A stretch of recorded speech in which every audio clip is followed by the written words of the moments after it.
Hey, Tony Gaskins here. Men, stop cheating.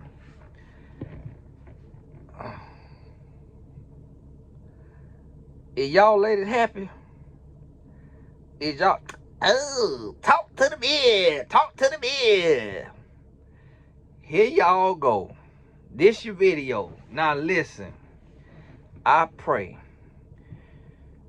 that a man see this and actually listen.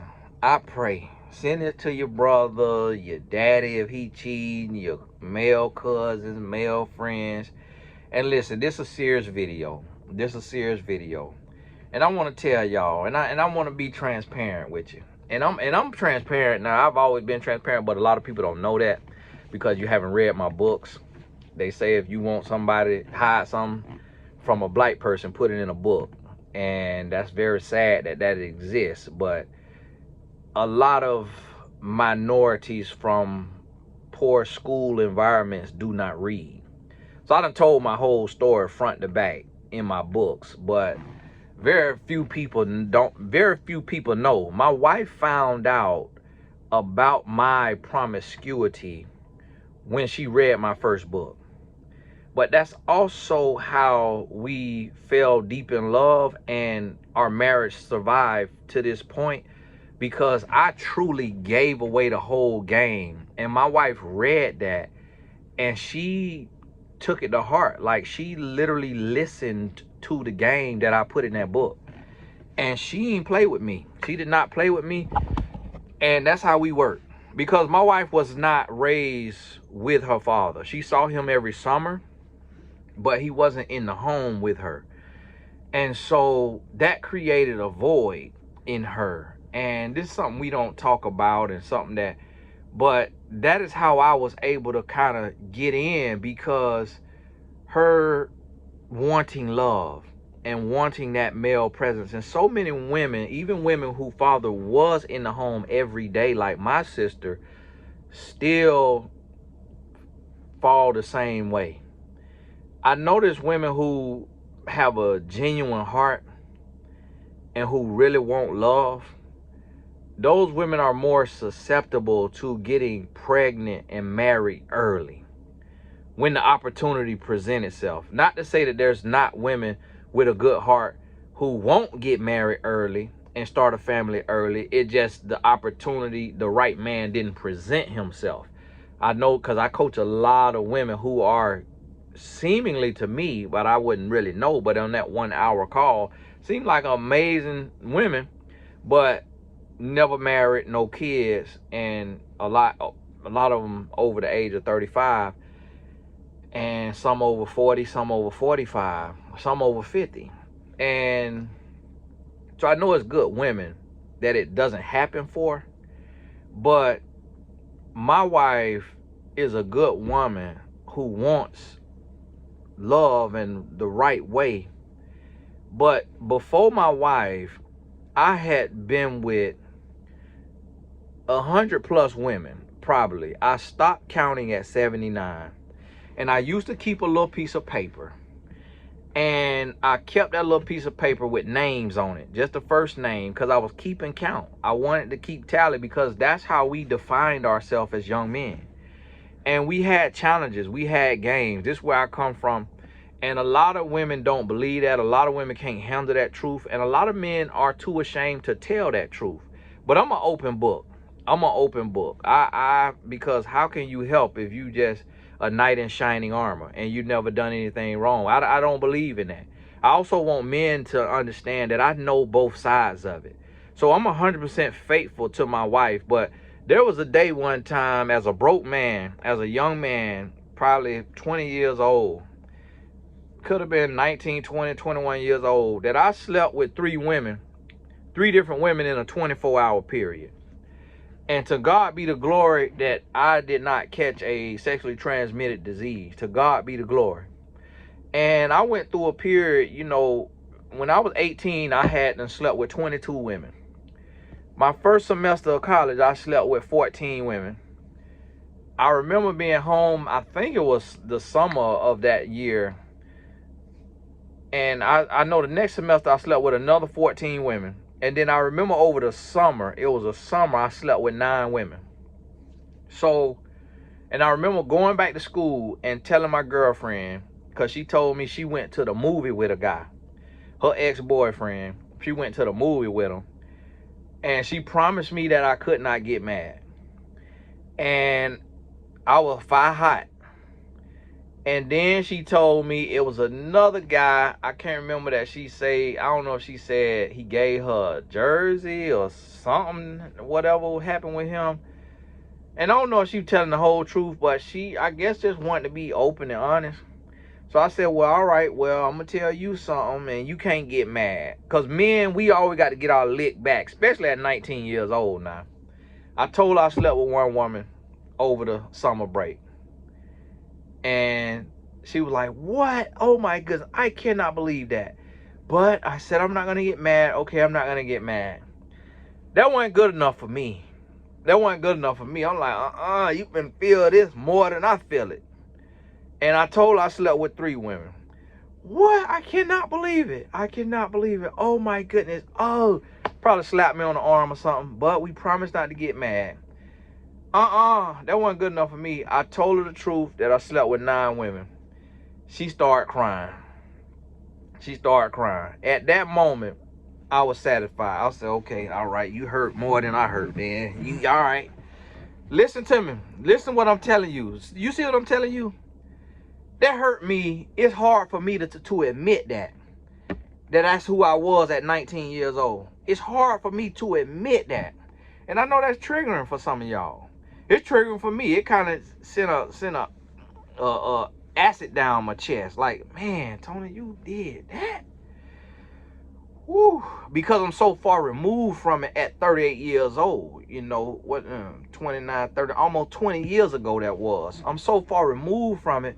But I want you to remember that this is how God does. And you don't believe in God, God bless you. But this is how God does. God take the worst. God take the worst and use us for good. And see, a lot of people don't believe in redemption. A lot of people don't believe in change. And that's what I want men to understand, that if you are sleeping around, if you are lying, deceiving, manipulating, cheating, you are wasting your life away because you're pushing your purpose away. You're pushing your purpose away.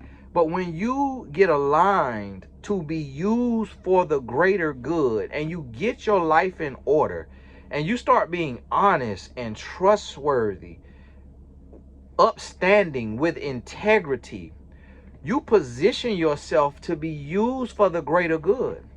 And when you are used for the greater good, guess what? Good comes back to you. So when I was that man, I was lost. I had no direction. I had no blessings coming. Everything I got, it was just like a transaction. I worked for it, I got it. I went to work, I got a check. Went to work, got a check. No favor, no blessings, no grace in the sense of like above and beyond. Like nothing good was happening in my life. I just was existing. I just was living. And I did some things that I'm really ashamed about. And a lot of women don't understand this. I remember in college, I was dealing with this young lady, and it was a different young lady than the one I just mentioned. This was the first young lady I dealt with in college. And she started telling her friends about me, telling them about me in the bed. And the friends, the teammates, and other girls, they started writing me on IM and asking me to come hang out, asking me to come over to their apartment. So it was like a woman that I was with. I was an experiment to her. I was a circus monkey to her because she was of another race. So it was like forbidden fruit. It was fun to her. It was exciting to her. So she told all the other girls of her race. And then all these other girls of the white race started writing me, hey, how are you? What are you doing tonight? You want to come over? And so I started making my rounds. And it was crazy. I remember one time that same young lady that I was dating had told another woman about me. That lady hadn't reached out to me. I was in the room with that lady, and the lady that I was dating came and put a note on the door. Y'all done heard me tell that story if you'd have been here with me. It was wild. It was wild. And I was out there bad. I was out there bad. When I was 19 with the young lady, this was a black female. I was 19, we got into a physical altercation in the dorm room. And I told that story. Now, it was no punching and black eyes. It was pushing, shoving, yelling, screaming. I told that story on Oprah, on the Oprah Winfrey Show. And so I say that to say, I done been in toxic, abusive relationships. I done been in cheating relationships. I done been in controlling relationships. I done been everything a man can be. The only role that I have not ever played as a man is the gay best friend. You know the role, I seen it on a movie where a guy was pretending to be gay, and I think it was Adam Sandler and J-Lo, and he pretending to be gay, and she changing in front of him, and he getting to see her breasts and all of that because she thinking he gay. That's the only role that I have never played. But outside of that, I was the nerd. I done played the nerd with a woman. I done played Thug Passion, Tupac with a woman. I done played the goon with a woman, like hardcore drug dealer. I done played the preacher's kid. I was actually a preacher's kid. I done played the poet. I done played the nice guy, the mean guy, the quiet guy, the swaggy guy. I done played every role. I remember one time I got a woman number because I had a flip phone and I didn't know how to talk to her because she had a tiger or a cheetah tattoo on her thigh. And I knew she was hood. I ain't know how to approach her and what to say to her. So I typed in my phone, hey, I can't talk right now because I have a sore throat. But I want to know if I can have your phone number. And I walked up to her with the flip phone open, handed it to her, and I had to type that out in the notes. She looked at it, laughed, thought it was cute, you know, X'd out, typed the number in my phone. I called her. We connected. We lived in the same apartment complex, ironically. She had a boyfriend who was a dope boy. She did not sleep with me, did not let me touch her, did not let me do nothing with her. She just let me come over and hang out. She had a child. Her child lived in her apartment with her. It was a roommate apartment, so she had a roommate. And we just hung out. Didn't do nothing with her. She was actually faithful to her boyfriend. This what I know about women that a lot of men don't know. Here I was, that guy. I had 2 cell phones.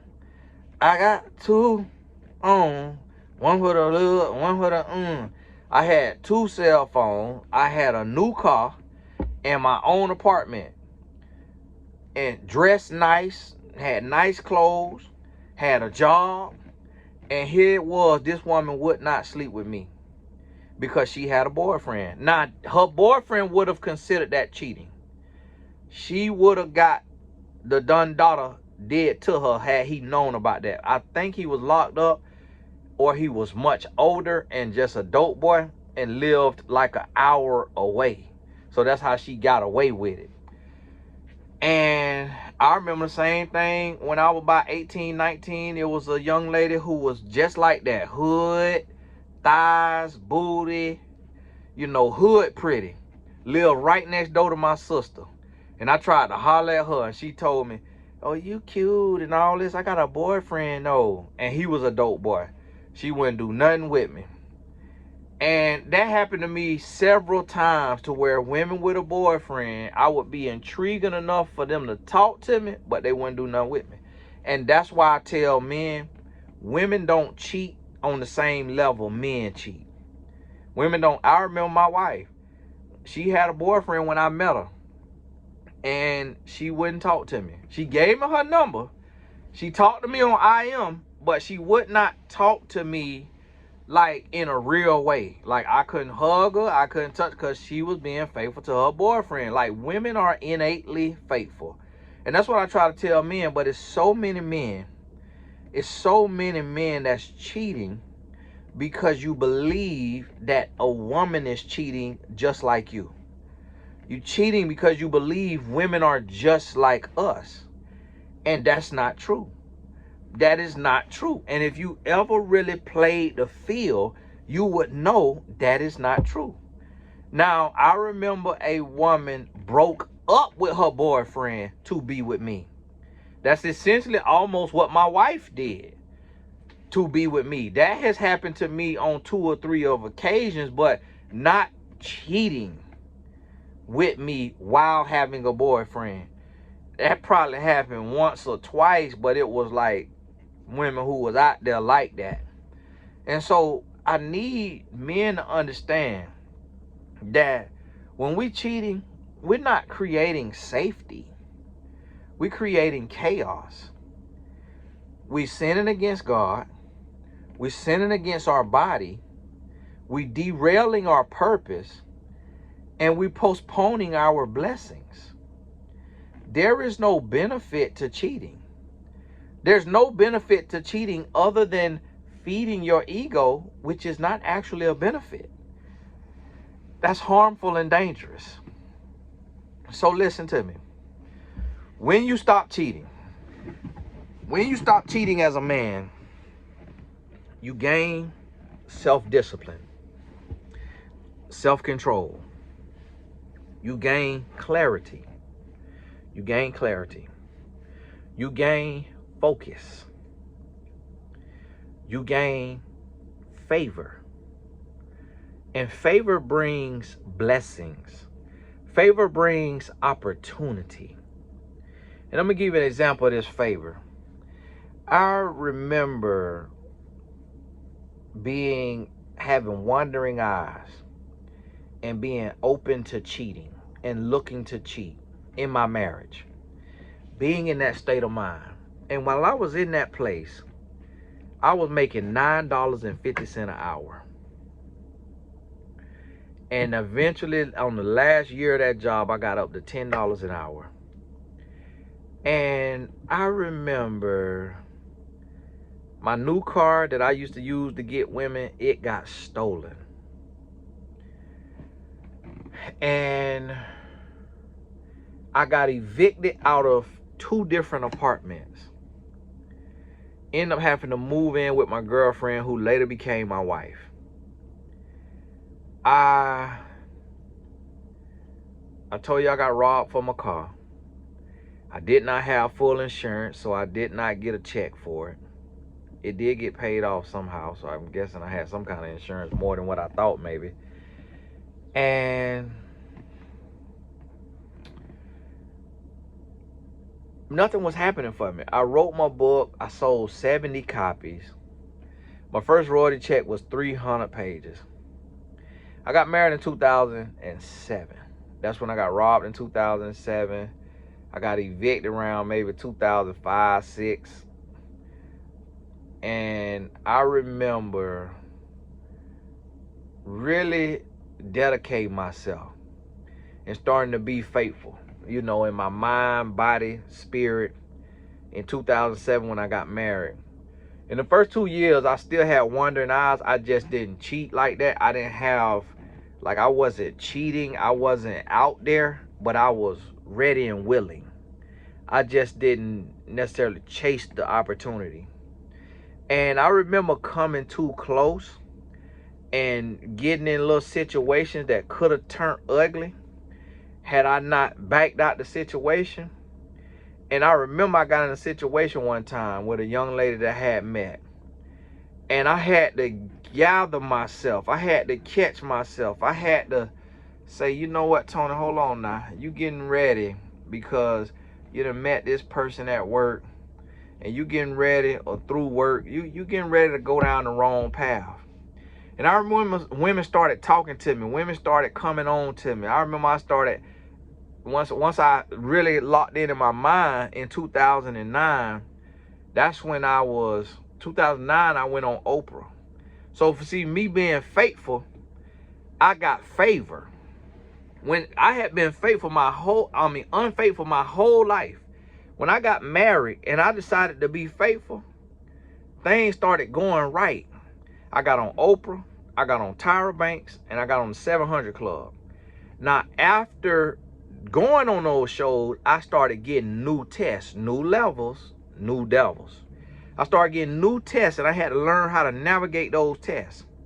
And as I learned how to navigate those tests, and each test taught me something different. Each test taught me something different. Me and my wife, we talk about this, and she learned with me, and she saw about this. And she got tested. Each test taught her something different, because it'll be guys pop up out the woodworks for her. And it'll be conversations had. And for me, it wasn't out the woodworks. It was new women. It wasn't necessarily old women. It was new women. But for women, a lot of times, a good woman, she ain't necessarily going to meet a new guy and bring on a new guy. It's going to be something from the past. A good woman.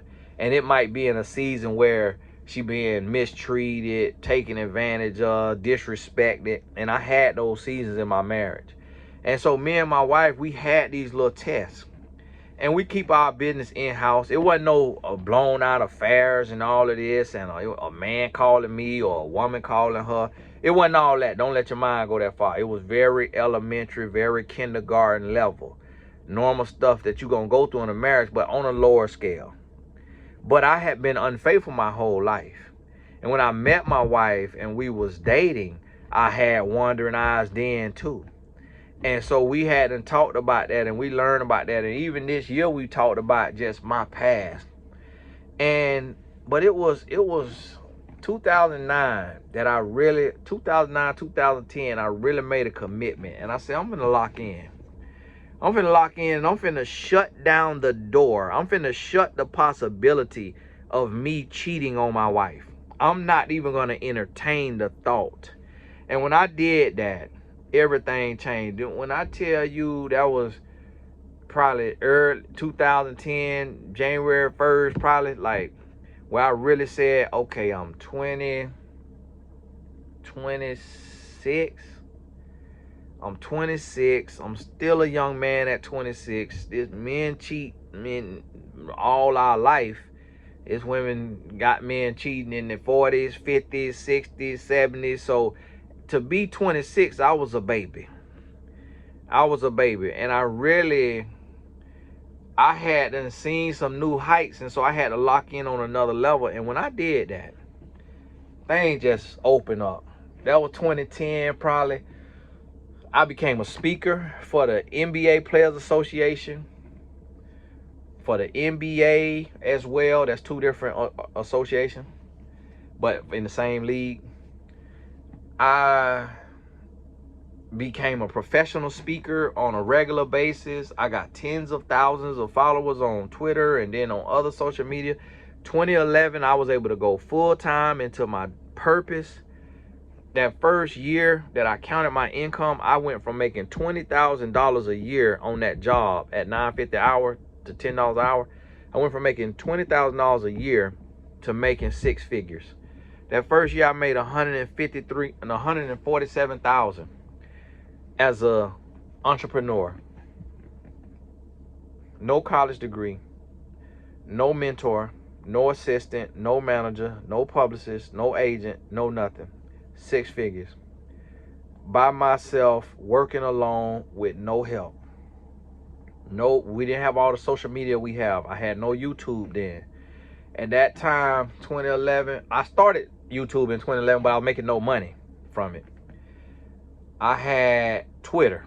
That's it. I had Twitter. And then 2012, I think I got on Facebook. And I started building on there. 2013, started to build. 2013, I went viral on Facebook. By 2014, 2015, I was making $500,000 a year. Working alone. Again, still no agent, no publicist, no assistant, no nothing. Working alone, making $500,000 a year. No college degree. That's God's favor. And that's what I want men to understand. When you get right and you living righteous and you treating a woman the way that God intended for her to be treated, that's when God has the free will and the open window to pour out and bless you in your life. That's when God could do that. Until you get in that position, God can't bless you on the level that only God can bless you. Yeah, you can make millions of dollars. Yeah, you could travel the world. Yeah, you can have great things, but you do not have God-sized blessings. Whatever you got living outside of the will of God and in an unrighteous lifestyle, you will have 100 times that doing it God's way. And that's what I have realized. That's what I have found. And it ain't just about cheating. Once you conquer that cheating, there's other areas. I then had to conquer how I talk to my wife. You know, just my tone, my energy, you know, how I say things, how I talk to my kids. There's other areas that I still have to work on and that I have to be mindful of, because I got the cheating thing, I got that out the way. I have full control over that. So there's some other areas of ego or what have you that I have to work on, and that I'm working on daily, getting better to be even more in right standing with God. And then after that, it's other things. So now I'm working on money management more intently, making sure that I'm taking and I'm becoming debt free, meaning not financing so much or charging so much, and making sure that my savings stay up to par, my investments stay up to par, and to show God I'm a good steward. Because I'm in a lane, you got to realize I'm in a lane that I'm gonna one day possibly be making $100 million plus a year. If I can't manage $1 million a year, then why would God, who loves me and cares for me, give me 100 million? If I can't manage 5 million, 10 million, 15 million, why would God give me 100 million, 200 million, 300 million a year? You see what I'm saying? I believe it was one time they were saying Oprah made like 300 million a year. Hey, if Oprah could get there, hey, I could get there. But I need to be a good steward so God knows that I'm setting up my whole family lineage, that I'm setting up all the way down the line, that it's a corporation, an organization that's set up that it could run without me, that my sons could keep my intellectual property selling and moving and making millions from it, and then my grandkids could do the same, in addition to their own brands and companies and what they doing. If that's what God has for me, I'm in line and in position to receive it, but not if I'm living an unrighteous lifestyle. So listen, this is what I want the men to understand. It's benefits to not cheating, because when you cheating and when you sleeping around, when you fornicating or adulterating, you blocking your blessings and you ruining your life. And I'm a living witness. I'm a living testimony of what God can do. And I'm just on a small scale of what God can do when you get your life together, when you get right. Hey, this is Tony Gaskin. God bless you. To all the ladies been asking me for this here video, God bless you. Y'all know I don't teach nothing just straight out and listed out bullet points and stuff like that. It got to be some stories in there, so y'all forgive me for that. But hey, thank you so much. God bless you. We'll talk soon.